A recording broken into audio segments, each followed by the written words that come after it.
కాళీమాత అద్భుత కథ. ఒకసారి లోకాన్ని పరీక్షించాలనుకుంది కాళీమాత. ఆమె ఒక పవిత్ర ప్రదేశంలో అరటి మొక్క నాటింది.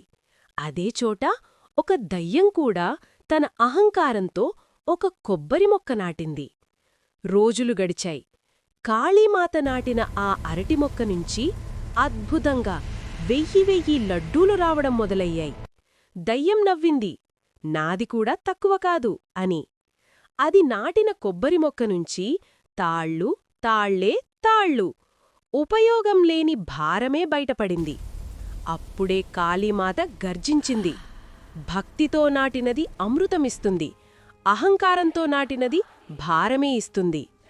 ఆమె మరొక మాట చెప్పింది, నా కథను ఎవరు భక్తితో వింటారో, ఎవరు సబ్స్క్రైబ్ చేస్తారో, ఎవరు లైక్ చేస్తారో, ఎవరు కమెంట్ చేస్తారో వారి ఇంటికి నా అరటి మొక్క నుంచి లడ్డూలే లడ్డూలు పంపిస్తాను. అప్పటినుంచి భక్తితో ఈ కథను నమ్మిన వారింట్లో శాంతి, సంతోషం, సమృద్ధి తానే వస్తున్నాయి.